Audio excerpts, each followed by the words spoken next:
Assalamualaikum warahmatullahi wabarakatuh. Selamat siang Bapak-bapak, Ibu-ibu. Salam sejahtera buat kita semuanya. Setelah tadi sudah kita awali dengan berdoa, hari ini kita berkumpul di sini dalam rangka kegiatan penyebaran tentang pemahaman cara menciptakan budaya positif. Nah, seperti apa dan bagaimana sama-sama kita dengarkan dan akan saya sampaikan terkait dengan budaya positif tersebut. Namun sebelumnya, dengan pemberlakuan kurikulum Merdeka, Bapak Ibu merasakan ada hal yang berbeda tidak dalam pembelajaran? Ada. Ya, silakan Bu Ika, seperti apa? Oh, baiklah, ribet. Ada lagi kan? Apa sama aja? Kurikulum 2013 dengan kurikulum Merdeka. Iya, Pak Hairul gimana? Anak-anak lebih aktif. Anak-anak lebih aktif. Oh ya, baik. Ada contohnya kayak gimana tuh Pak? Kalau bisa misalnya yang Bapak lakukan, misalnya apa, banyak diskusi atau apa? Mereka lebih banyak diskusi, lebih aktif sesuai dengan minatnya, belajarnya. Oh, biar terdengar Pak. Oke, jadi anak-anak setelah diterapkannya kurikulum Merdeka, mereka lebih aktif berdiskusi. Kalau mereka tidak tahu, lebih aktif menanya, bertanya, dan pembelajaran lebih hidup seperti itu. Terima kasih Pak. Dan memang karena SMA Negeri 18 Jakarta sekolah penggerak dan sudah memberlakukan kurikulum Merdeka tersebut. Ada yang mau menambahkan kah? Ya, Bu Aziza sepertinya ingin berbicara. Pakai ini ya Bu. Pembelajaran kurikulum Merdeka. Kalau kurikulum Merdeka pembelajarannya lebih diarahkan pada kebutuhan siswanya. Terima kasih Bapak Ibu. Berarti pemahaman tentang kurikulum Merdeka di SMA Negeri 18 Jakarta kurang lebih sudah merata ya, karena semua guru sudah memahaminya. Karena memang pada dasarnya ada perubahan paradigma di dalam pembelajaran.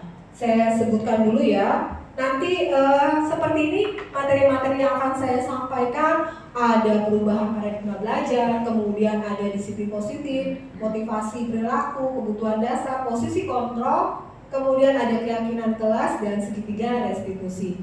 Nah, di dalam paradigma yang berubah tadi, benar yang disampaikan oleh Bapak Hairul bahwa sekarang itu pembelajaran itu sudah berpusat ke murid. Jadi alangkah pada kurikulum 2013 mungkin sudah, tetapi ketika di kurikulum Merdeka lebih lagi karena dia sebagai subjek dalam pembelajaran kita. Dan yang disampaikan Bu Aziza juga benar bahwa sekarang sesuai dengan bakat dan minat karena diferensiasi, sehingga pada kurikulum 2013 ini kita tidak boleh lagi menyamaratakan semua anak. Nah, dengan tidak menyamakan rata semua anak, berarti kita sudah melakukan diferensiasi. Apakah itu kontennya, apakah produk yang dihasilkan anak, itu sesuai dengan minat dan bakatnya. Itu semua Bapak Ibu, itu semuanya. Kalau dulu kan selalu mengacu ya bahwa tujuan pendidikan kita adalah murid yang sesuai dengan undang-undang pendidikan. Nah, kalau sekarang lebih dekat dengan kita karena diwujudkan dalam profil pelajar Pancasila. Kalau dipikir-pikir, setelah beberapa hari saya mendengarkan Burung Garuda Pancasila lagunya, ternyata itu sudah ada loh pribadi bangsaku. Dan baru pada kurikulum kurikulum Merdeka ini benar-benar dijembrengin ini loh pribadi bangsa dengan 6 elemen seperti itu. Kurang lebih sudah memahami ya Bapak-bapak Ibu terkait dengan perubahan. Dan perubahan ini kadang-kadang ada yang masih gak mau melakukan, kadang-kadang masih yang seperti kurang berkenan, karena memang dituntut keaktifan dari si guru. Karena nanti pada akhirnya kalau gurunya mohon maaf kurang mempersiapkan, pada akhirnya siswanya nggak jauh berbeda ya Pak Khairul ya gitu-gitu lagi. Tapi kalau gurunya mempersiapkan, maka akan banyak sekali aktivitas dan motivasi dari anak untuk mengoptimalkan potensi yang mereka miliki. Nah itu perubahannya. Nah ini mengingatkan kembali ini loh yang disebut dengan pelajaran Pancasila, ada 6 elemen. Kemudian masing-masingnya juga sudah kita jawatakan dalam proyek-proyek di kelas 11 dan di kelas 10 yang sudah berjalan. Nah, ini ada hal menarik nih tentang pembelajaran, tentang teori kontrol. Dan saya juga baru dapatnya ketika mengikuti kegiatan pendidikan calon guru penggerak ini. Selama ini kan kita berkeyakinan ya bahwa kita tuh bisa mengontrol si anak, ya kan? Tetapi itu adalah salah satu dari miskonsep tentang teori kontrol. Karena sebetulnya ketika anak itu nurut apa yang kita sampaikan, sebetulnya kita bukan mengontrol dia, tapi dianya yang membuka diri mau dikontrol. Paham ya? Jadi bukan kitanya yang hebat, enggak, tapi dianya membuka diri untuk mau diarahkan, untuk mau kesini ya, dia mau karena ada kerelaan dari si siswanya. Itu salah satu miskonsepsi dari teori kontrol. Nah, apalagi ternyata ada lagi nih, yaitu yang kedua. Nah ini kita selama ini berkeyakinan bahwa yang namanya ngasih penguatan positif itu akan baik kan. Gak usah ibu bapak ya, saya sendiri juga berpikiran seperti itu. Ternyata itu tuh hanya ilusi, jadi hanya semu. Kenapa semu? Karena ternyata ketika kita memberikan hal positif itu hanya untuk jangka pendek, karena tidak ada dari dalam diri anak itu sendiri. Makanya disebut dengan ilusi. Kasarnya gini, dia bagus kalau dapat bintang. Nah ketika dia tidak bagus tidak dapat bintang, ya udah dia akhirnya nggak usah lah, nggak apa-apa nggak dapat bintang. Jadi nggak ada keinginan untuk melakukan hal yang terbaik. Karena dari hal-hal yang penguatan positif. Berarti itu tidak benar.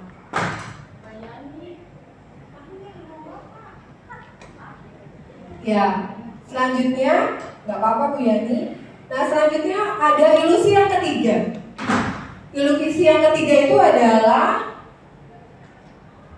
kita, nggak usah orang lain ya. Saya sendiri nih kadang-kadang makannya kalau apa-apa tuh yang bener, ngerjainnya biar tahu yang bener tuh kayak gimana. Nah itu tuh kita ngerasa kita menurut orang dewasa tuh itu hal yang kalau udah dikasih tahu dia salah, dia pasti akan kuat nih, karakternya akan muncul nih. Ternyata itu enggak, itu berarti hal yang semu. Karena ternyata di dalam diri anak itu sendiri, ternyata dia akhirnya menjadi rasa bersalah, mempunyai nilai diri yang rendah. Nah pada akhirnya itu menutup semua potensi yang dia miliki. Nah dengan demikian, yang selama ini kita yakini kalau itu mah benar, dia kasih ini aja biar dia tahu nih salahnya gimana, nanti kan dia bisa bangkit lagi seperti itu ya. Tapi ternyata enggak. Dan yang keempat tentang miskonsepsi tentang teori kontrol ini adalah yang keempat nih, karena kita sebagai orang dewasa kadang-kadang kita punya hak untuk ngatur-ngatur, untuk maksain kehendaknya. Padahal sesungguhnya anak juga punya kebebasan ya kan. Nah untuk itulah ketika kita rasa kita nyuruh dia melakukan, kita berhasil nih kesana. Saya udah bisa ini nih, bisa kontrol anak ini nih. Padahal enggak. Yang lebih mengerikannya lagi adalah itu semuanya tidak jangka panjang, hanya sesaat, hanya ketika dia mendapatkan keinginan, udah selesai ya udah. Seperti itu. Kurang lebih itu adalah 4 ilusi tentang teori kontrol yang selama ini kita yakini benar. Ternyata itu hanya kalau lagu angklung itu aja bayang-bayang semu ya. Jadi hanya sesaat aja, tidak dalam untuk jangka waktu yang lama. Dan saya rasa ini pun berguna juga buat kita sebagai orang tua di rumah nih. Seperti itu. Lanjut. Dengan demikian, berarti dulu itu kita itu stimulus respon itu bahwa menyatakan yang namanya reaktif kita itu sama. Bahwa misalnya nih, oh siswa itu harus bisa, kalau bahasa Indonesia harus bisa semuanya teks, deskripsi harus bisa. Berarti menyamaratakan. Nah ternyata dalam teori kontrol itu kebutuhan kita tuh beda-beda. Jadi mungkin aja ada anak yang memang dominan di teks deskripsi, tapi ada juga yang biasa-biasa aja. Tapi ada juga sama sekali nggak terlalu berminat. Seperti itu namanya di dalam teori kontrol. Kemudian ada yang kedua, semua orang itu melihat yang hal sama. Sedangkan dalam teori kontrol, setiap orang mempunyai gambaran yang berbeda. Oh iya, baik diperjelas ya.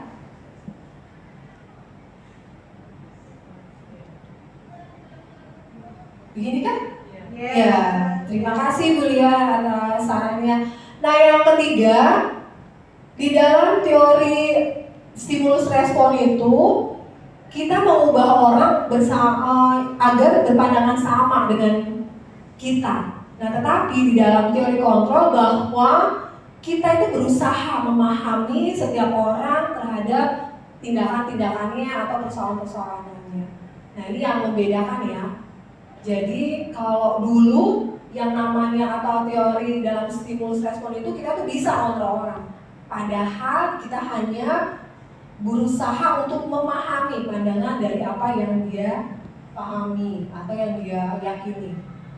Nah, di dalam teori stimulus respon bahwa perilaku buruk itu dianggap suatu kesalahan. Sedangkan di dalam teori kontrol, semua perilaku itu mempunyai tujuan. Jadi itu yang menurut saya ini salah satu yang mendasar dari teori kontrol, bahwa selama semua tindakan kita itu ada tujuannya, ada sebabnya. Lanjut, ini juga bahwa orang lain bisa mengontrol saya, itu dalam teori stimulus respon. Tetapi dalam teori kontrol, saya yang bisa mengontrol diri saya. Hanya saya. Jadi orang lain mau ngomong apa tentang saya, kalau saya tidak berkehendak, orang lain nggak bisa memaksa. Jadi otoritasnya adalah diri kita sendiri. Selanjutnya, di dalam teori stimulus respon, bahwa saya bisa mengontrol orang lain. Sedangkan di dalam teori kontrol, Anda tidak bisa mengontrol orang lain. Sama seperti tadi ya, bahwa hanya diri kita sendirilah yang bisa mengontrol diri kita. Nah kemudian, kalau di dalam stimulus respon itu, kalau udah nggak bisa diomongin baik-baik, biasanya maksa. Awas ya, kalau enggak, awas ya. Nah seperti itu. Tetapi di dalam teori kontrol, bahwa kita tuh harusnya ada kolaborasi, sehingga ada kesepakatan yang didapat, sehingga pada akhirnya yang terakhir ya, nggak ada tuh yang namanya menang kalah. Yang ada itu adalah menang-menang, karena semuanya sepakat terhadap apa yang mau dijalani atau terhadap permasalahan-permasalahan yang dihadapi. Apa sih alternatif-alternatifnya? Ini juga sama. Kalau di dalam kolaborasi akhirnya menghasilkan pilihan-pilihan dari apa yang menjadi persoalan. Itu tentang teori kontrolnya. Selanjutnya, nah berdasarkan teori kontrol ini, kadang-kadang kan kita sekolah tentunya ya, kalau disiplin itu pasti kaitannya dengan hukuman. Ya kan, misalnya tata tertib melanggar, maka hukuman yang dijatuhkan. Nah padahal sesungguhnya makna dari kata disiplin sendiri itu adalah memang mengandung kepatuhan. Karena mengandung kepatuhan, pada akhirnya terkesannya tidak nyaman di dalam melakukannya. Nah di dalam budaya positif, hal tersebut tuh harusnya tidak boleh terjadi. Nah seperti apa dan bagaimana sebaiknya budaya positif itu adalah seperti yang disampaikan oleh Bapak pendidikan kita, yaitu Bapak Ki Hajar Dewantara, tentang yang namanya disiplin. Di situ, di mana ada kemerdekaan, disitulah harus ada disiplin yang kuat. Sungguh pun disiplin itu bersifat self-disiplin, yaitu kita sendiri yang mewajibkan diri kita dengan sekeras-kerasnya. Tetapi itu sama saja, sebab jikalau kita tidak cakap melakukan self-disiplin, wajiblah penguasa lain mendisiplinkan kita, dan peraturan demikian itulah harus ada di dalam suasana yang berbeda. Nah, ini mungkin karena pengaruh tata bahasa zaman yang lalu ya, jadi sepertinya agak seperti kayak bolak-balik, tapi pada intinya poinnya adalah ketika kita bisa mendisiplinkan diri, berarti kita itu udah menjadi yang merdeka. Kenapa? Misalnya nih ya, misalnya ada anak, dia mau nih hari Minggu itu mau jalan-jalan sama temennya. Nah, biar dia mau jalan-jalan sama temennya, maka urusan tugas-tugas sebelum sampai dengan hari Minggu dia kerjakan. Dia kerjakan itu dengan disiplin diri, dengan kesadaran diri, dengan keinginan untuk bisa hari Minggunya itu dia bisa bebas melakukan apapun. Nah, seperti itulah. Kalau pada individu yang akhirnya tidak bisa disiplin, makanya ada pihak lain yang memaksa untuk disiplin. Kurang lebih seperti itu poin yang saya dapat dari pemahaman Ki Hajar Dewantara. Dan kalau saya perhatikan pemahaman atau makna dari pendidikan yang disampaikan oleh Bapak Ki Hajar Dewantara tentang pendidikan, bahwa sesungguhnya semua anak itu punya potensi, dan untuk mencapai keselamatan dan kebahagiaannya tentunya hal tersebut perlu disiplin diri dari si anak itu sendiri, mencapai dari keselamatan dan kebahagiaan sesuai dengan tujuannya. Nah, setelah kita tahu tentang disiplin, ternyata dengan disiplin diri kita ini kita bisa menggali potensi menuju tentang sebuah hal yang memang sudah dicita-citakan atau tujuan yang lebih bermakna, lebih dihargai. Dengan kata lain, disiplin juga mempelajari cara kita mengontrol diri, kemudian bagaimana kita menguasai diri, sehingga kita memilih tindakan yang mengacu pada nilai-nilai yang dihargai. Mungkin biar lebih mudahnya, misalnya saya menghargai atau saya memandang nilai kerjasama itu adalah nilai yang baik. Tentu saya akan memilih tindakan-tindakan yang sesuai dengan kerjasama itu adalah hal baik. Contohnya ketika melakukan diskusi, ada kerja kelompok. Nah, itu artinya dari nilai yang kita pahami sebagai nilai-nilai kebaikan, itu akan turun menjadi tindakan kita. Dan tindakan kita, kenapa kita bertindak? Karena kita punya disiplin diri tentang hal tersebut. Kurang lebih seperti itu. Bisa dipahami Bapak Ibu?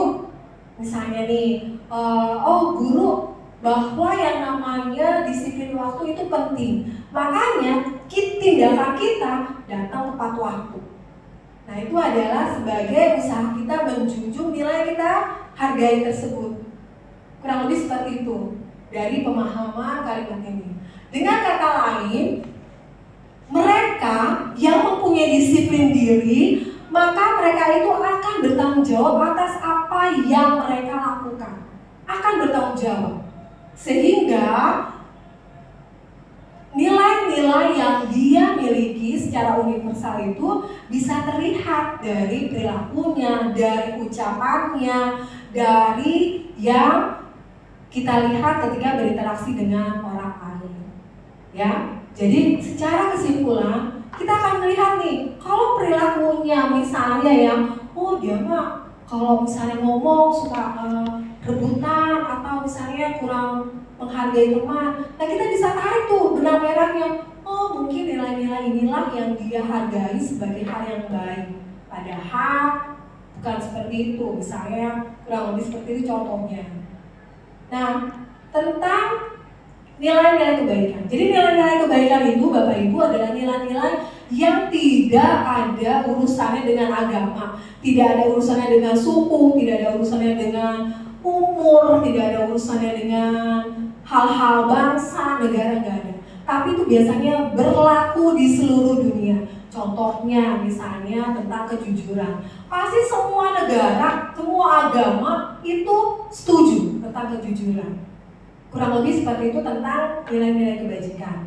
Nah, di antara nilai-nilai kebajikan yang ada atau yang dianut oleh beberapa organisasi atau beberapa yayasan atau beberapa perusahaan, ini saya ambil ada 2, yaitu IBO, Primary Years Program. Nah, ini adalah dia minta sikap dari siswanya itu seperti ini loh. Perhatikan ya, mau sikap siswanya itu seperti ini, toleransi, mau sikap anaknya itu rasa hormat dan seterusnya. Dan itu tentunya karena itu nilai kebajikan yang mereka anut, harusnya ada dalam tindakan-tindakan dari si muridnya. Demikian pula pada 9 pilar karakter dari Indonesian Heritage Foundation. Nah, ini ada 9 hal nilai yang mereka anut sebagai atau mereka percaya itu adalah nilai-nilai kebajikan. Gimana dengan Indonesia?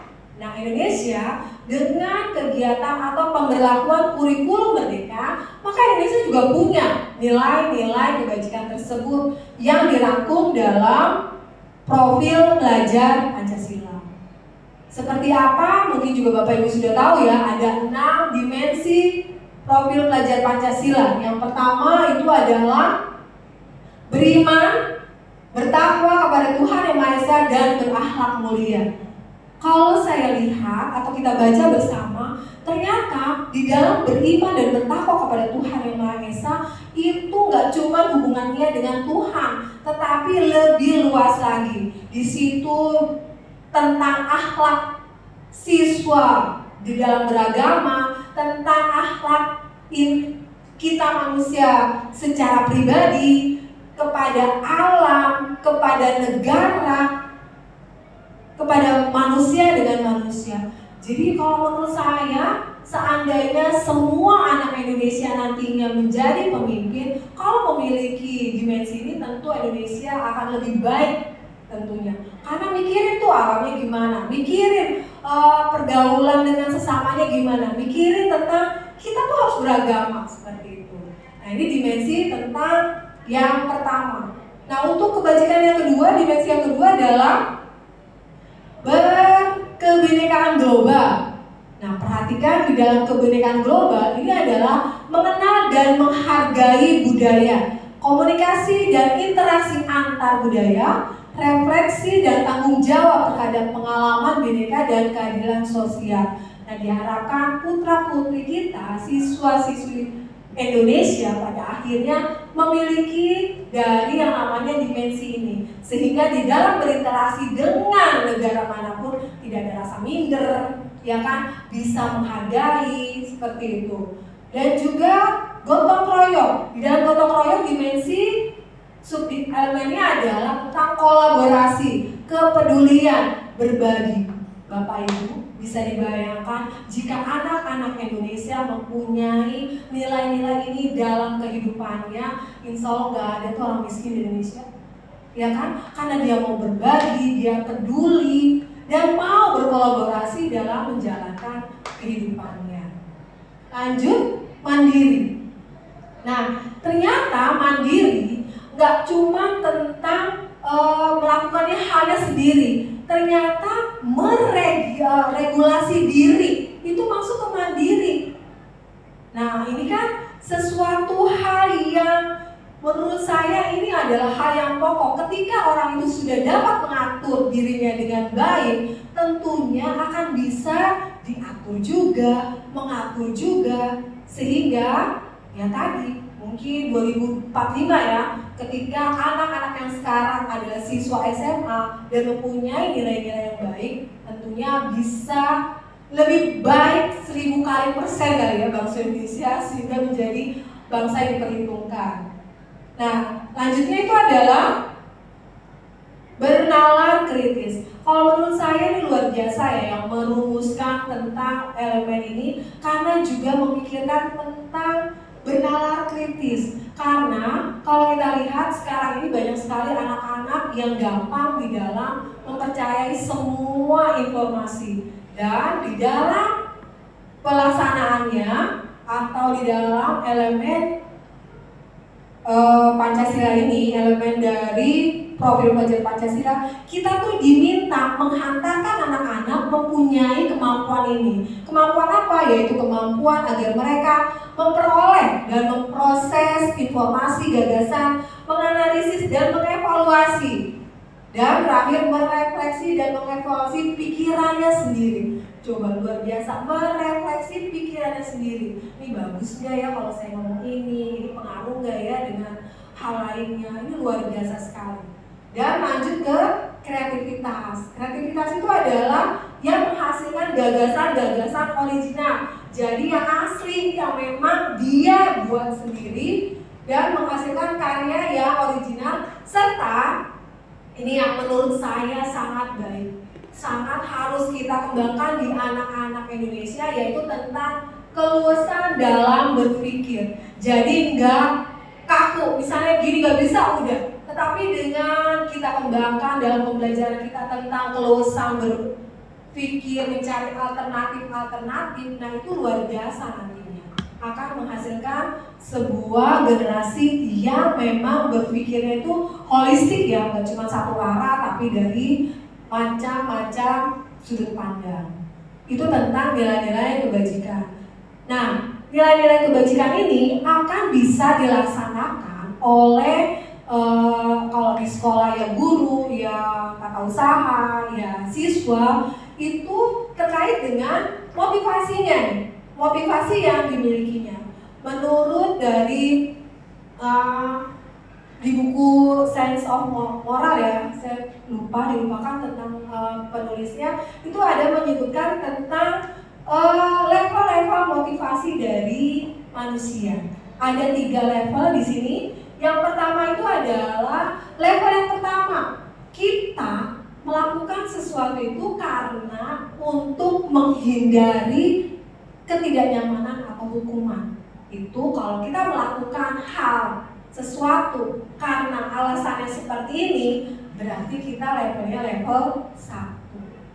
Nah, kalau kita melakukan sesuatu yang ternyata alasannya itu adalah mendapatkan imbalan atau penghargaan, berarti kita levelnya level 2. Nah, sedangkan yang baik itu pada level 3, yaitu tentang bagaimana kita bisa membuat siswa kita melakukan sesuatu itu karena mereka ingin. Kemudian karena mereka ingin, karena mereka percaya dari nilai-nilai yang mereka yakini. Misalnya seluruh siswa SMA 18 itu tepat waktu. Kenapa? Karena mereka yakin nilai-nilai tentang disiplin itu penting dalam kehidupannya. Nah, kenapa? Karena penting, maka datangnya tepat waktu. Jadi saling keterkaitan antara motivasi, antara nilai kebajikan di dalam perilaku kita atau perilaku murid.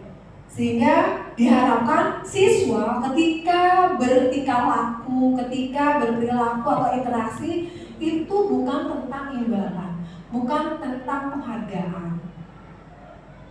Lanjut. Nah, Bapak Ibu mungkin sering menggunakan, ya udah kalau kamu gak ngerjain PR keluar sana, misalnya kayak gitu ya.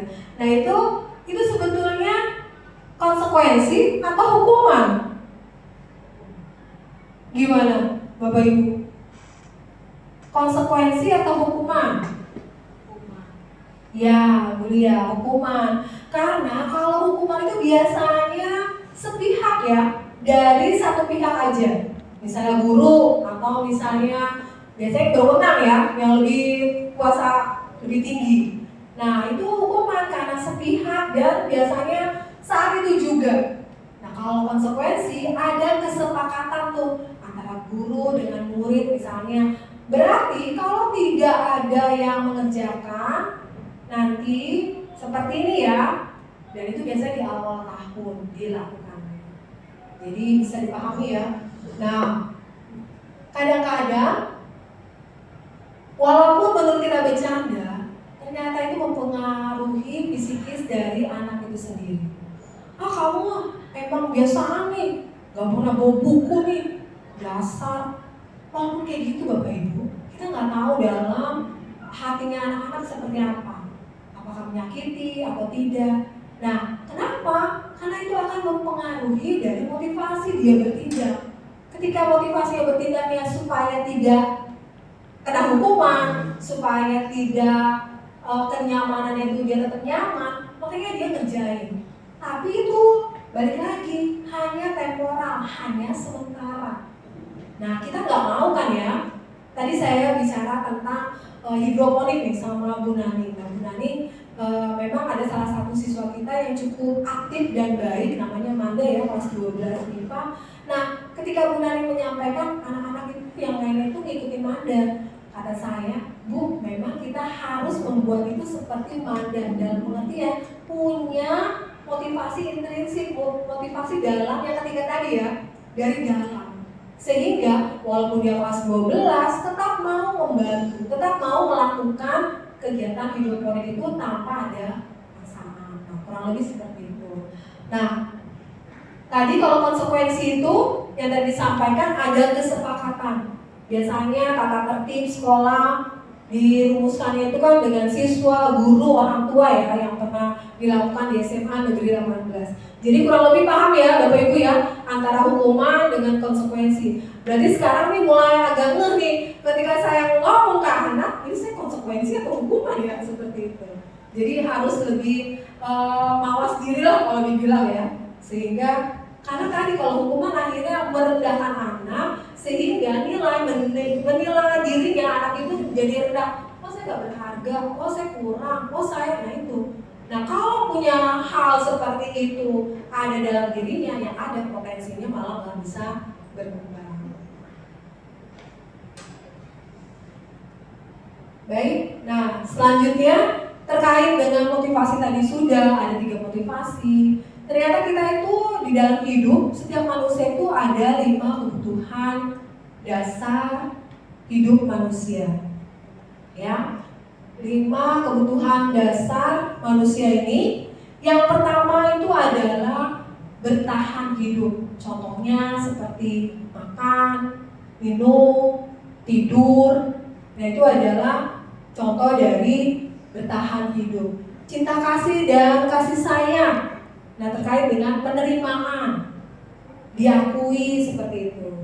Ya, maksudnya diterima di kelompoknya, diakui keberadaannya. Sedangkan kalau penguasaan itu biasanya tentang hal yang dia miliki. Misalnya kita menyampaikan, oh dia memang pintar nih matematikanya, oh dia memang pembersih nih. Berarti dia diakui secara apa yang dia miliki. Kemudian kebebasan ya, bukan kebebasan ya, kebebasan ya, mohon maaf itu. Nah kebebasan ini adanya pilihan-pilihan yang dia bisa lakukan. Pasti anak kecil ketika kita menyampaikan, ayo tidur siang, apa main, pasti dia main. Karena dia, kebutuhan dia itu adalah kebebasan. Sama seperti kita juga ya, ketika misalnya ada anak yang melakukan pelanggaran, kita tanya nih, kamu kenapa sih dan lain sebagainya. Nah salah satunya biar dapat diatasi dengan baik, kita lihat kebutuhan dasar hidup dia itu yang mana yang tidak terpenuhi. Sehingga diharapkan ketika kita mengetahuinya, kita bisa memberikan atau anak bisa menemukan jalan keluarnya atau pemecahannya. Dan yang terakhir itu adalah kesenangan. Nah kesenangan tentunya terkait dengan hal-hal yang memang menyenangkan. Contohnya ya Bapak Ibu, kadang-kadang ada anak itu yang suka di kelas itu bikin ribut. Ketika ditanya, enggak Bu, dia lucu aja kalau lagi marah. Nah berarti dia itu lagi perlu kesenangan. Berarti kebutuhan dasar kesenangannya dia mungkin di rumah tidak tercukupi. Misalnya lagi ada anak yang ke sekolah kok terlambat. Setelah ditanya, Bu, saya tadi bantuin orang tua saya jualan, atau kayak misalnya kelas 12 ya sampai dengan nyari sampah. Nah berarti itu adalah kebutuhan hidupnya belum tercukupi sehingga Dengan mengetahui hal-hal tersebut, mudah-mudahan kita bisa memberikan solusi, anak juga bisa memberikan solusi dalam permasalahannya. Nah, terkait dengan kebutuhan-kebutuhan ini tersebut, Bapak Ibu, maka ini akan mempengaruhi dari posisi kita di dalam pembelajaran atau di dalam menyelesaikan permasalahan anak. Emang ada berapa Bu Ririn tentang posisi dari si guru tersebut? Nah, posisi guru itu ada 5. Yang pertama itu sebagai penghukum. Nah, penghukum itu ya tadi ya, salah langsung misalnya, kamu salah, udah kamu salah aja, lari sana di lapangan. Nah, itu berarti dia sebagai penghukum. Nah, kenapa? Nanti secara jangka pendek itu akan taat, tapi dikaitkan dengan motivasinya itu nanti hanya motivasi tingkat 1, yaitu menghindari hukuman. Dan ada yang tersakiti atau merasa rendah diri seperti itu.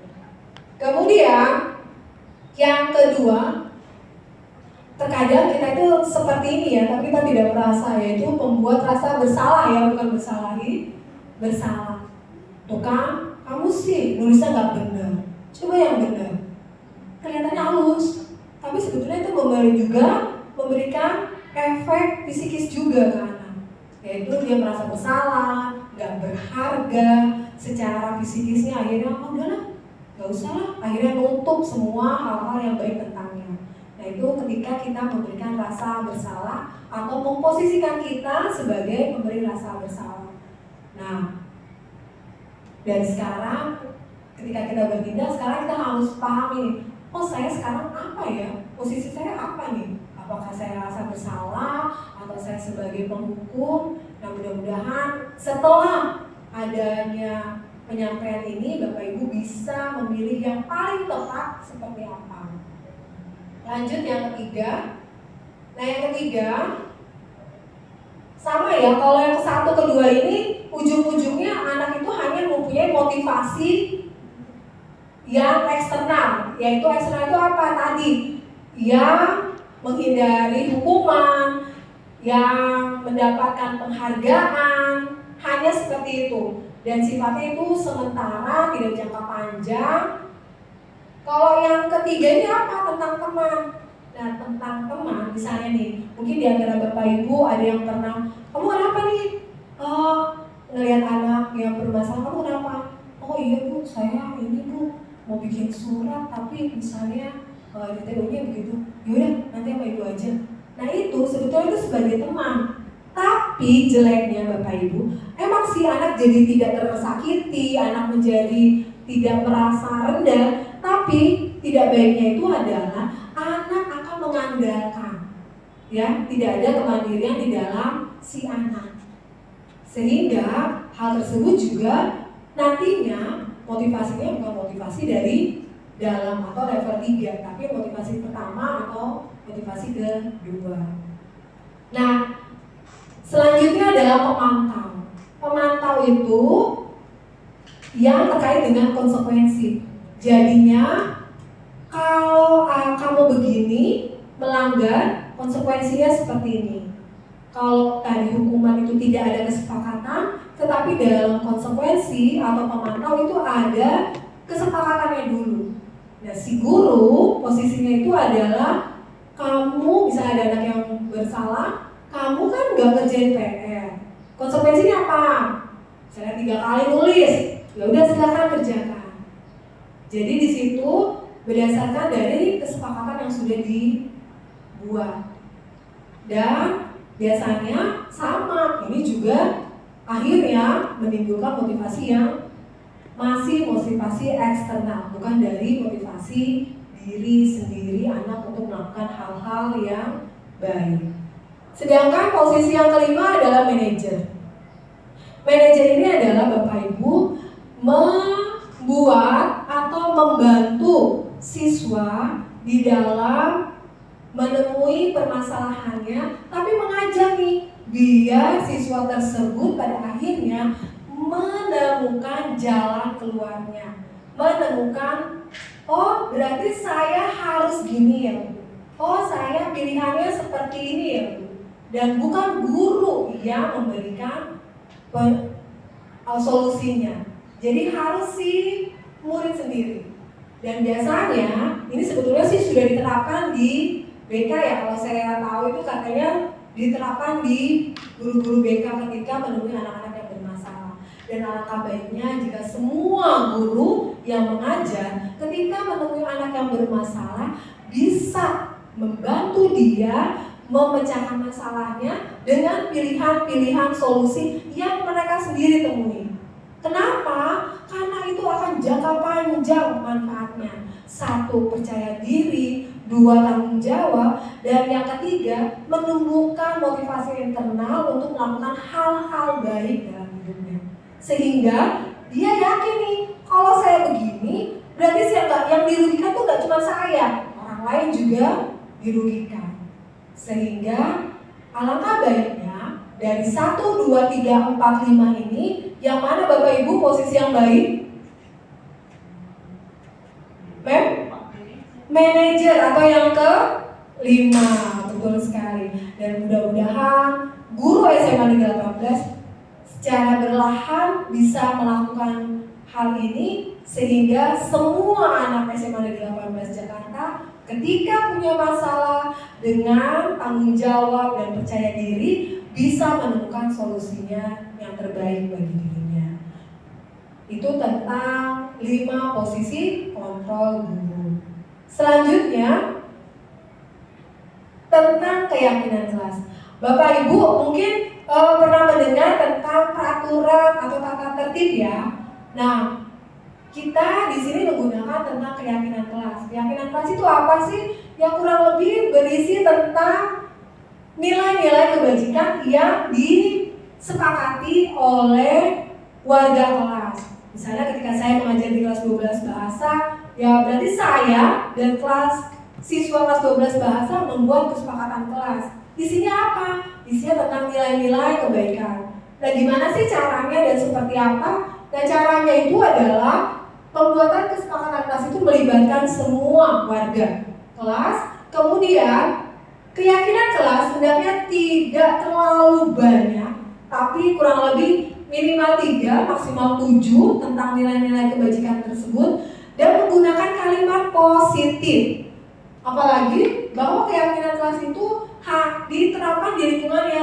Berarti kalau saya bikinnya dengan kelas 12 bahasa, ya udah berlakunya di kelas 12 bahasa aja, bukan di kelas yang lain.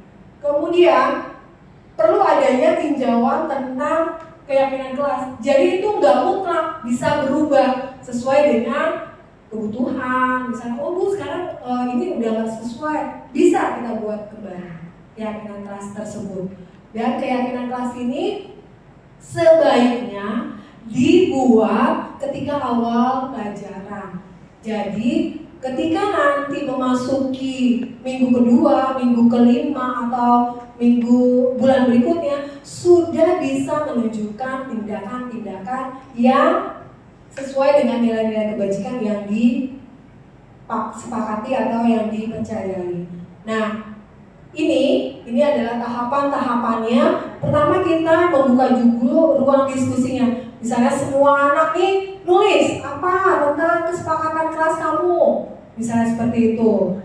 Nah kemudian yang kedua dicatat tuh sebagai dokumentasi. Jadi nggak asal ngomong aja, tapi dicatat. Lanjut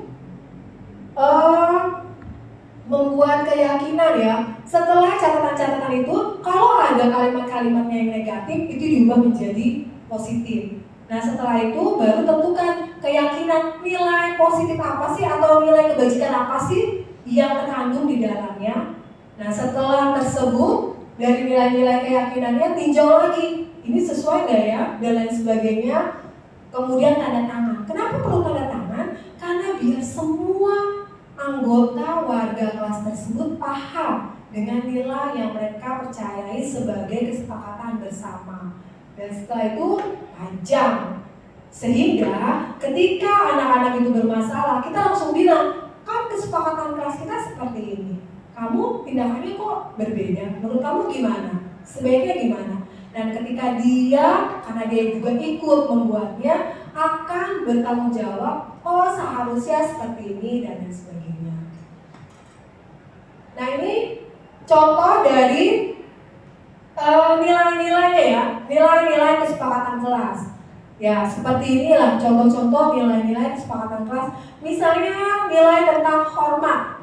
Nah, kami meyakini bahwa sangat penting untuk menghormati semua orang dan barang milik orang lain. Kemudian nilai yang kedua, bekerja. Kami meyakini bahwa sangat penting untuk mengerjakan segala pekerjaan atau mengikuti kegiatan yang telah ditugaskan. Kemudian yang ketiga, contohnya diterima dan dimiliki. Kami meyakini bahwa sangat penting untuk merasa diterima pada suatu kelompok dan saling peduli satu dengan yang lain. Ketika Bapak Ibu menemui anak yang dia sendirian di kelas, kemudian kita tanya nih ke kelompok yang lain, menurut kamu ada nggak nilai keyakinan yang sudah dilanggar? Ada Bu, misalnya. Yang mana? Yang ketiga. Kenapa mereka tahu? Karena mereka tahu, merasa bahwa tindakannya ini tidak mencerminkan dari bahwa sangat penting merasa diterima sebagai kelompok dan seterusnya. Ya, kurang lebih seperti itu.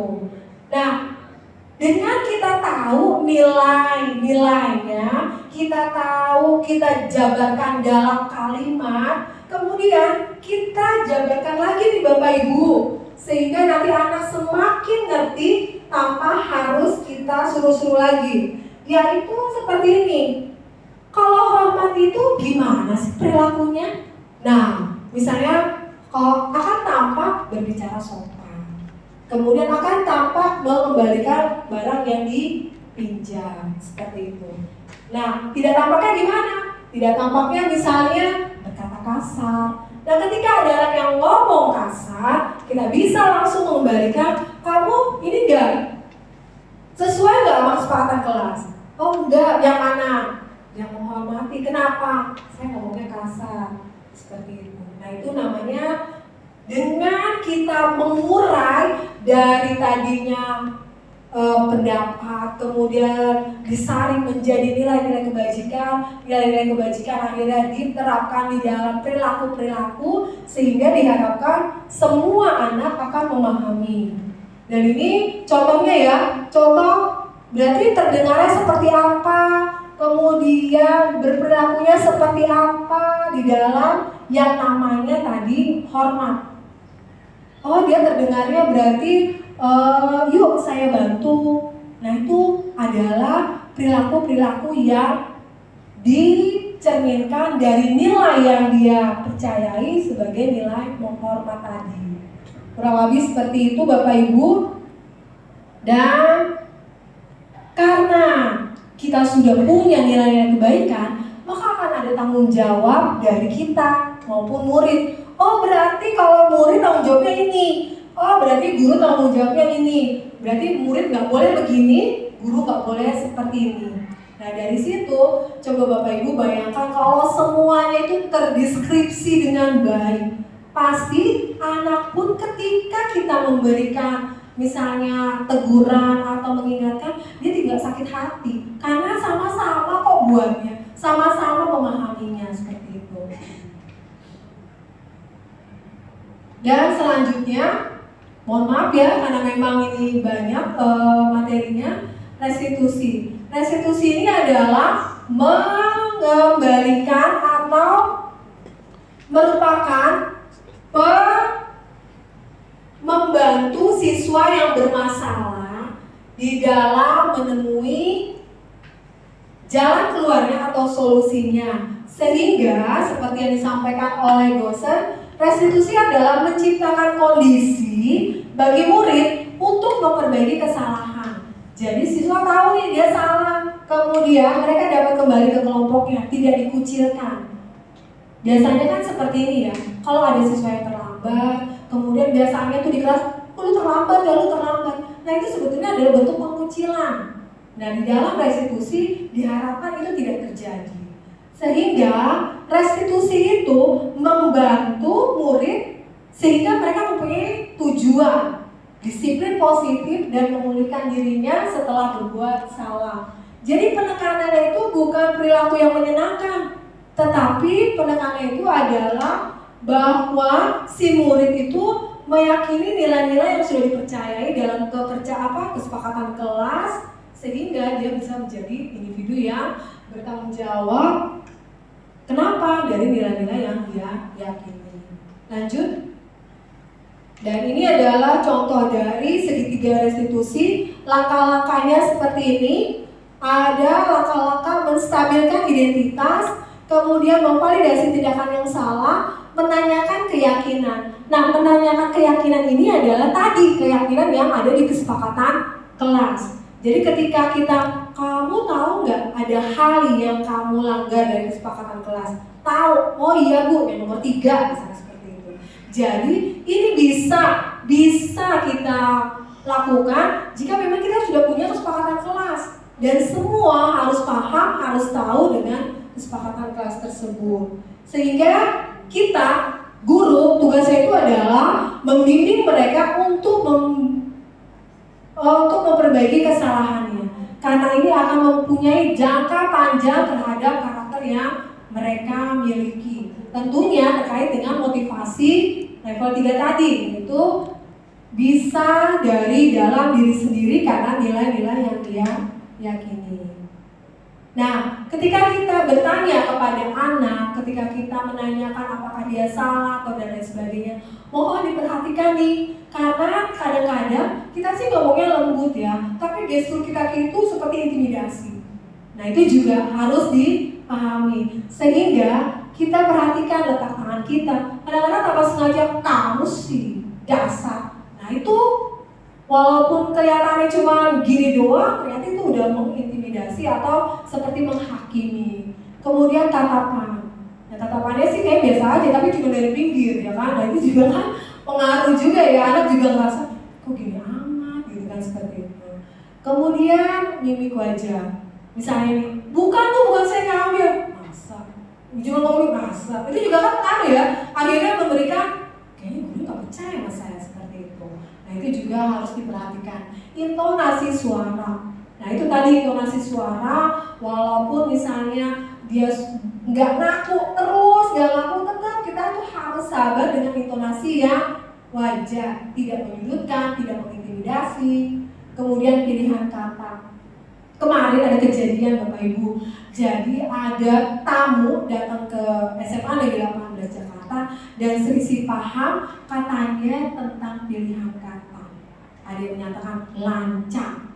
Nah, itu karena pilihan kata jadi sampai akhirnya nggak punya attitude, nggak punya dan lain sebagainya. Nah, ternyata pilihan kata yang kita tempelkan ke anak itu akan mempengaruhi dari diri anak itu sendiri. Jadi hati-hati Bapak Ibu, kesannya biasa aja, tapi ternyata itu membekas. Contohnya nih saya sendiri ya, saya sendiri itu misalnya dulu itu saya dikatain hitam. Itu sampai sekarang saya masih ingat gitu. Nah, ternyata kan hal-hal itu tidak menyenangkan kan. Nah, itu jangan sampai terjadi. Itu saya SD itu dikatain hitam gitu ya, seperti itu. Dan bahasa tubuh yang lainnya.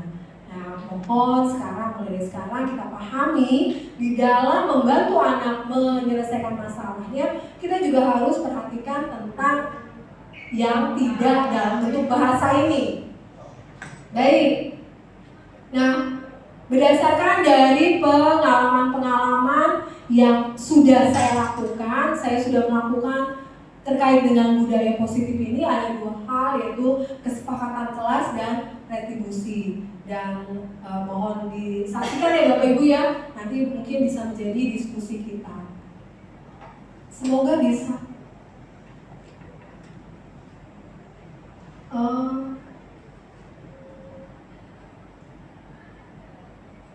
Nah, ini tahapan anak ketika mencurahkan pendapat-pendapatnya di dalam, ya nggak bisa lagi.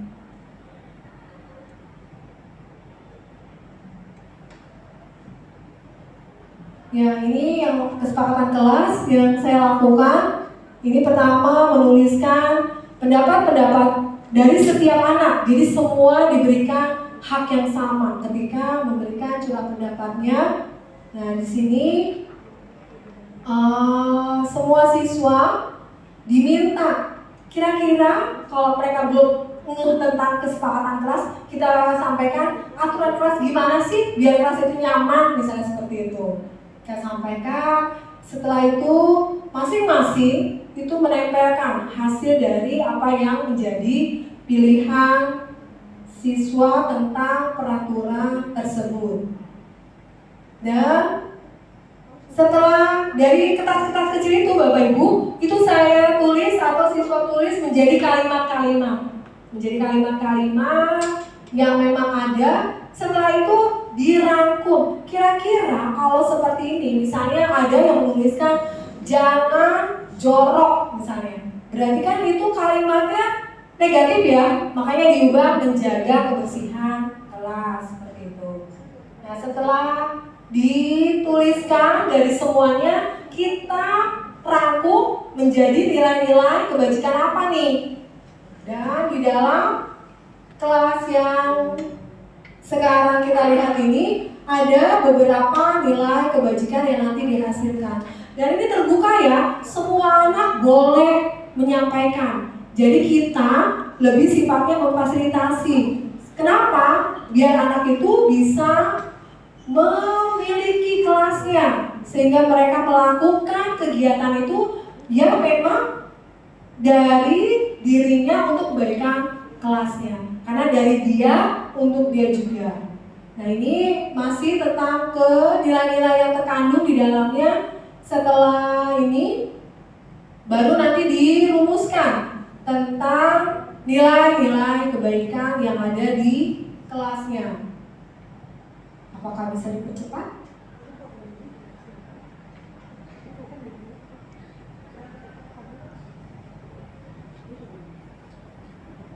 Ya, nah ini memang bagusnya itu di awal pembelajaran, di awal tahun pelajaran. Mungkin nanti kita sampaikan ke pihak kurikulum, sehingga nggak apa-apa setiap kelas punya kesepakatan kelas dengan guru yang berbeda-beda juga nggak apa-apa.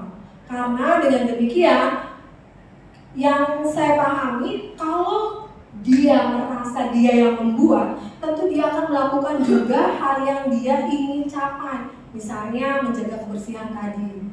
Nah, ini setelah saya rangkum, oh ternyata tuh harus seperti ini. Kebetulan di kelas ini itu adalah ada atlet di dalamnya. Saya tanya, karena nilai-nilai kebajikan yang ada itu misalnya tanggung jawab, disiplin, kemudian ada kejujuran, kemudian ada kurang lebih ada 5 ya. Saya tanya nih ke yang atlet ini, perlu nggak sih nilai-nilai yang sudah kita pahami atau kita sepakati itu berlaku nggak di atlet? Berlaku, Bu. Jadi benar adanya ketika nilai-nilai kebajikan itu kita percayai dan kita jadikan sebagai hal yang membimbing kita di dalam bertindak, bertingkah laku, ternyata nggak ada batasan antara umur, pekerjaan, agama, semuanya mengiyakan itu adalah hal-hal yang baik. Kemudian coba kita lihat. Nah ini setelah saya rangkum, kurang lebih seperti inilah nilai-nilai kebajikan yang kelas tersebut hasilkan, yaitu nilai disiplin, bahwa kami meyakini penting memiliki rasa disiplin, kemudian bertanggung jawab, gotong royong, keamanan, kejujuran. Nah setelah ini sama seperti tadi dijabarkan kembali tentang perilakunya. Berarti nilai-nilai kebajikan disiplin itu tampaknya seperti apa, tidak tampaknya seperti apa, sehingga pada akhirnya akan terlihat di dalam perilaku kita bersama orang lain atau di dalam kehidupan antara siswa dengan siswa, siswa dengan guru dalam berinteraksi. Jadi terdengarnya seperti apa, kemudian terlihatnya seperti apa.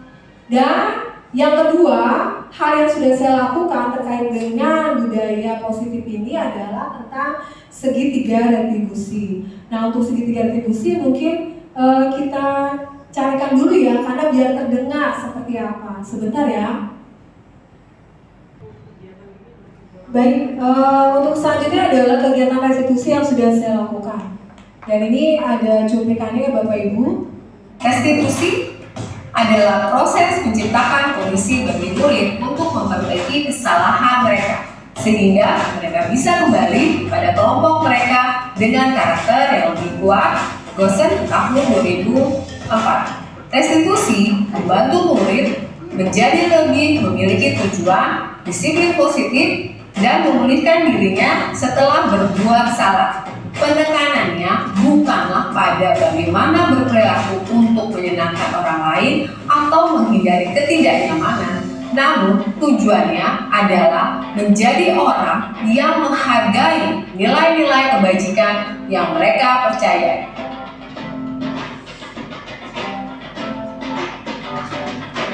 Langkah-langkah restitusi sendiri ada 3, yaitu menstabilkan identitas, kedua, validasi tindakan yang salah, dan yang ketiga, menanyakan keyakinan.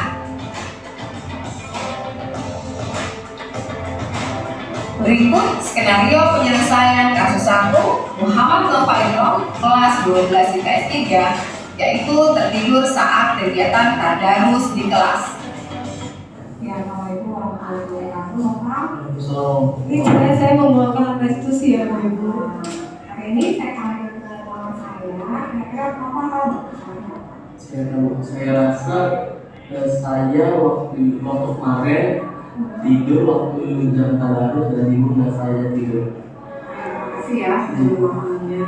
Nah, memang menurut kamu itu salah tidak? Salah bu. Nah, salah sebenarnya manusiawi. Nah, sekarang yang lebih tepatnya bagaimana cara kita memperbaikinya, ya kan? Ya. Nah, sebelumnya saya mau tanya apa kira-kira alasan kamu tertidur itu kenapa?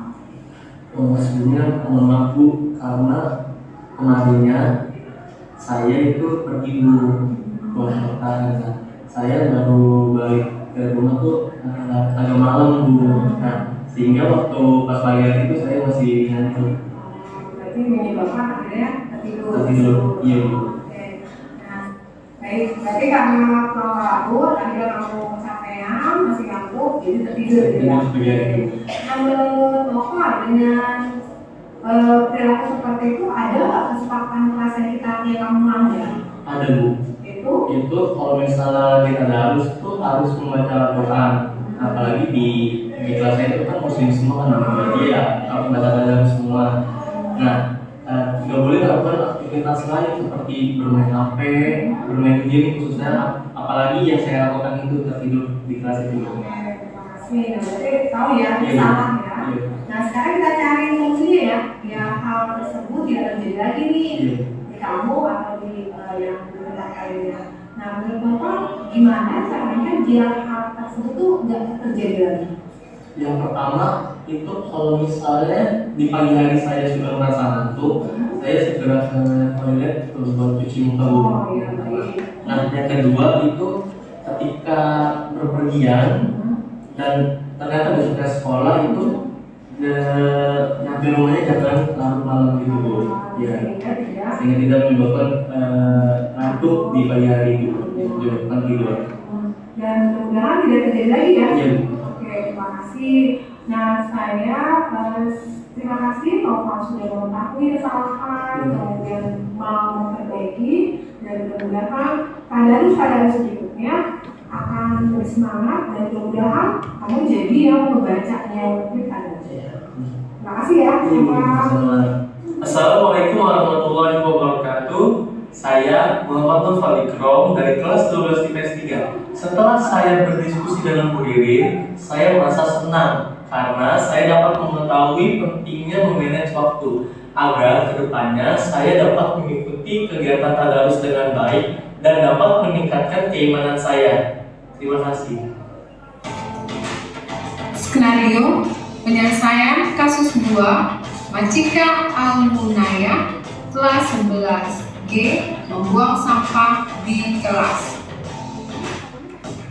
Ya, Assalamualaikum warahmatullahi wabarakatuh, Macika. Macika, hari ini kamu saya panggil ke sini, tahu tidak? Tahu. Karena membuang sampah sembarangan di kelas. Menurut kamu itu benar atau salah? Salah. Nah, memang manusia pasti bersalah ya, tapi manusia yang baik itu mau memperbaikinya. Nah, jadi kita sama-sama ya cari tahu bagaimana cara solusi dari masalah kamu. Nah, saya mau tanya nih, alasan kamu buang sampah tadi di kelas itu alasan? Karena males jalan keluar gitu. Maksudnya di luar kelas Ya, sampah ya. Nah, Berarti menurut kamu masih ada nggak kesepakatan kelas yang kamu langgar? ada dalam kesepakatannya itu nggak boleh buang sampah sembarangan di kelas.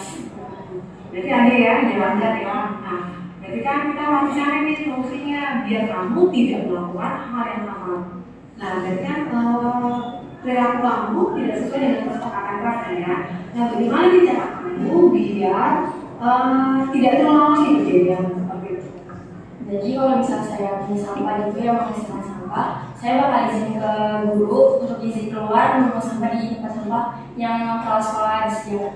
Jadi terima kasih ya. Nah, saya senang, saya bangga jika ada siswa yang tahu kesalahan kemudian mau memperbaiki, karena pada akhirnya juga diharapkan semua siswa juga bisa berperilaku yang positif di sekolah kita. Terima kasih Mas Ika. Nah, berarti besok-besok lagi tidak akan melakukan? Ya, mungkin enggak. Ya, oke. Terima kasih. Assalamualaikum warahmatullahi wabarakatuh. Nama saya Maicika Alunaya dari kelas 11 D. Setelah saya berdiskusi dengan murid, saya merasa senang karena saya menjadi lebih mengetahui tentang pentingnya menjaga kebersihan kelas dengan membawa sampah di tempatnya. Untuk kedepannya, saya selalu berusaha membuang sampah di tempatnya dimanapun saya berada. Kesimpulan, penanganan kasus pada murid dengan menggunakan segitiga restitusi diharapkan seorang guru dapat memposisikan dirinya sebagai manajer. Dengan demikian, diharapkan dapat tumbuh karakter mandiri, percaya diri, dan dapat bertanggung jawab pada diri murid itu sendiri. Ya Bapak Ibu, itu adalah 2 restitusi yang sudah saya lakukan dan ini benar terjadi ya, jadi tidak ada rekayasa. Kebetulan waktu itu saya keliling dan di kelas 12 IPS 3 itu emang tertidur, makanya bisa langsung jadi contoh nih seperti itu. Dan yang kedua juga benar, ketika saya lagi ngajar, anak itu benar di depan saya buang sampahnya, makanya sekalian untuk mempraktekkan. Dan di situ ada dialog. Sehingga ketika kita membuka dialog, anak-anak pun akhirnya dihargai karena ditanya alasannya apa dan lain sebagainya. Dan dari situ mereka pun akhirnya memahami bahwa yang mereka lakukan itu melanggar dari nilai-nilai kebaikan yang ada di kelasnya. Sehingga karena dia tahu, tentunya dia akan mencari solusinya nih biar tidak terjadi lagi. Dan yang paling penting adalah dia sendiri loh yang menemukan jawaban atas permasalahannya. Nah itu mudah-mudahan Macika maupun tadi Nova tidak lagi seperti itu di masa-masa yang akan datang. Kurang lebih seperti itu. Saya buka ruang tanya jawab. Jika ada yang ingin bertanya, silakan Bapak Ibu.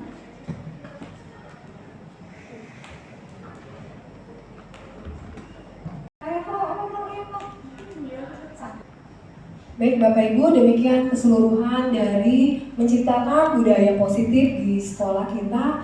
Dan saya buka untuk tanya jawab, silakan kepada Bapak Ibu biar semakin jelas, semakin memahami. Ya. Oh ya, silakan. Tadi kan ada siswa. Terima kasih kepada pengirim. Saya mau bertanya, tadi kan ada siswa yang buang sampah sembarangan. Nah, di siswa 18 itu kan banyak ya yang pada buang sampah sembarangan juga ya. Apakah itu membuat efek jerah atau bagaimana gitu? Apa mengulangi lagi tingginya gimana? Baik. Nah, untuk siswa yang tersebut memang harus kita lakukan restitusi tersebut. Memang banyak, berarti bahkan banyak juga restitusi yang akan kita lakukan. Nah, yang paling penting poinnya adalah pada akhirnya ketika kita melakukan restitusi tersebut, siswa tahu jalan keluarnya terhadap ternyata buang sampah tersebut gak sesuai dengan kesepakatan kelas. Jadi memang harus ada kesepakatan kelas dulu tuh Bu di dalam kita melakukan restitusi, karena salah satu langkah restitusi adalah menanyakan keyakinan. Ketika kelas itu sudah memiliki keyakinan tentang menjaga kebersihan dan dia melanggar, kita bisa melakukan tahap 1, tahap 2 sampai dengan menanyakan restitusi. Memang gak gampang, apalagi tentang kebiasaan seperti ini ya. Dan tugas kita lah untuk terus mengingatkannya dan terus mengingatkannya sehingga pada akhirnya anak yang tadinya membuang sampah tidak membuang sampah dan bisa menjadi contoh buat teman-temannya, itu kan akan sangat lebih baik lagi. Jadi memang harus dilakukan restitusi, tapi dengan cara ya dulu di kesepakatan kelas. Dan restitusi juga bukan akhirnya karena kamu buang sampah kamu gini ya. Nah, dalam restitusi itu yang penting adalah anak mempunyai solusi terhadap permasalahan itu ya. Kurang lebih seperti itu. Ya memang kerja bareng Ibu. Jadi nggak semua satu guru tapi semua peduli terhadap lingkungan. Mudah-mudahan bisa terjawab ya Bu Ika ya. Terima kasih. Ya, silakan yang lainnya jika ada yang ingin bertanya. Iya Pak.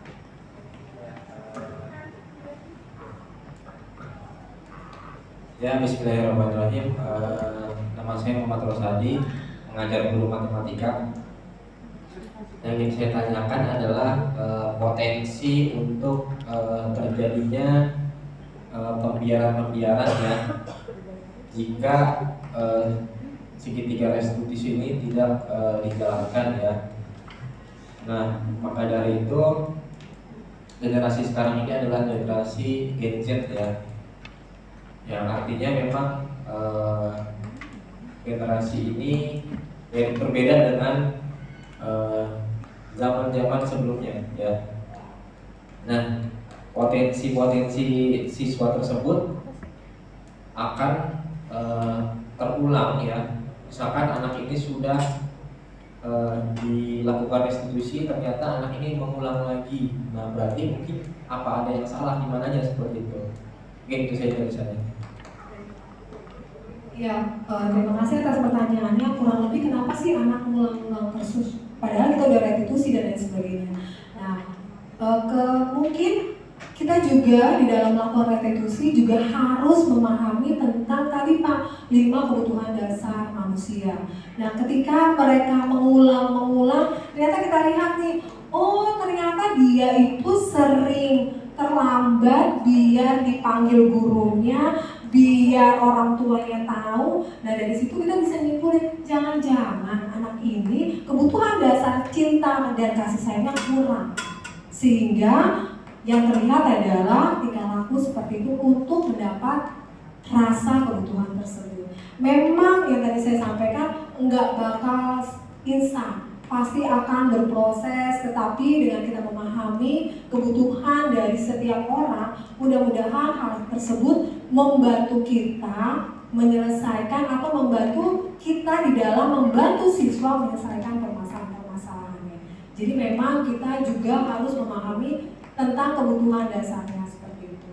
Dan kalau kita sudah paham, tadi yang seperti teori kontrol ya, bahwa semua tindakan itu punya tujuan. Dengan demikian kita bisa lebih bijak, bisa lebih memilah-milah ketika menghadapi atau membantu siswa dalam menyelesaikan masalahnya. Jadi dilihat kebutuhan dasarnya apa nih yang kurang.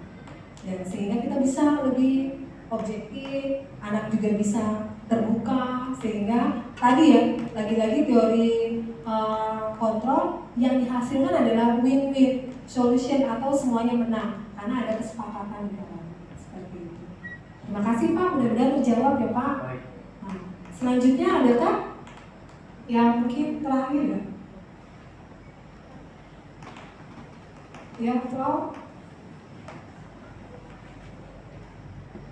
Saya mau nanya, apakah kesepakatan kelas atau keyakinan kelas bisa dilaksanakan di tengah semester atau harus dilakukan di awal semester. Lalu tadi saya mungkin kurang perhatikan atau terlewat, ada tidak misalnya mereka melanggar keyakinan kelas, kesepakatan kelas ini, apakah ada sanksinya atau apa? Terima kasih Prof. Untuk kesepakatan kelas memang idealnya itu adalah awal tahun pelajaran, tapi tidak menjadi hal yang terlambat jika sekarang dilakukan, karena itu jangka panjang. Yang saya pahami itu akan menjadi jangka panjang sebagai menumbuhkan motivasi di dalam dirinya. Dan ketika kita guru sudah menetapkan kalau ada konsekuensi, berarti kita berfungsi sebagai pemantau, karena di dalam pemantau itu ada konsekuensi terhadap apa yang melanggar. Nah, ternyata di dalam kesepakatan kelas kok ada hal tersebut, menurut saya nggak apa-apa, karena kan sudah menjadi kesepakatan kelas. Dan yang hebatnya menurut saya, ketika dia melakukan itu, dia nggak merasa tersiksa atau merasa dipermalukan atau merasa tidak nyaman, karena mereka juga yang membuatnya seperti itu. Jadi dengan kesadaran sendiri, oh berarti saya harus ganti ya, misalnya kalau memecahkan barang yang ada di kelas misalnya seperti itu. Jadi kalau menurut saya, dengan adanya kesepakatan kelas itu sebetulnya akhirnya memudahkan kita dan siswa untuk tindakan-tindakan yang tidak sesuai, sehingga mereka akhirnya bisa, yang tadinya mau belok, lurus lagi, sehingga sama-sama bisa mencapai hal yang baik, tentunya seperti itu. Kurang lebih seperti itu ya Bapak-Bapak, Ibu-Ibu. Dan kalau saya simpulkan dari hasil pertemuan kita terkait dengan menciptakan budaya positif ini, seperti ini Bapak Ibu. Saya memahaminya seperti ini. Mudah-mudahan ada kesamaan di antara kita, bahwa ternyata kita harus paham bahwa tindakan itu mempunyai tujuan. Dan yang paling penting adalah motivasi internal, dampaknya panjang loh, sehingga membentuk karakter pada akhirnya. Kemudian solusi yang terbaik adalah ketika siswa itu menciptakan solusinya atau menemukan solusinya, dan hal tersebut menumbuhkan motivasi internal di dalam dirinya. Kesepakatan kelas harus dibuat oleh seluruh warga kelas sehingga merasa memiliki kelas tersebut, dan posisi guru hendaknya adalah sebagai manajer karena membantu siswa di dalam memecahkan permasalahan-permasalahan hidupnya dengan jawaban atau solusi yang dia temukan sendiri, sehingga semakin bertanggung jawab. Nah, yang menarik ternyata Bapak Ibu, ketika kita ngomongin motivasi, ketika kita ngomong kebutuhan hidup, ketika kita ngomong retribusi, itu semuanya ternyata ada hubungannya. Kalau kita sebagai manajer, ternyata kita bisa menimbulkan motivasi internal. Nah, motivasi internal berarti dia bisa menjadi pribadi yang disiplin, percaya diri. Kenapa? Oh, ternyata ada nilai nilai kebajikan yang dia anut. Ternyata seperti itu. Jadi saling terkaitan. Kurang lebih seperti itu. Mudah-mudahan bermanfaat, dan tentunya kita berharap kita sebagai guru bisa membantu siswa di dalam menuntut potensi yang dia miliki sehingga bisa berkembang sesuai dengan alam dan zamannya, sehingga bisa mengantarkan mereka menemui keselamatan dan kebahagiaan dalam hidupnya. Terima kasih. Assalamualaikum warahmatullahi wabarakatuh. Terima kasih Bapak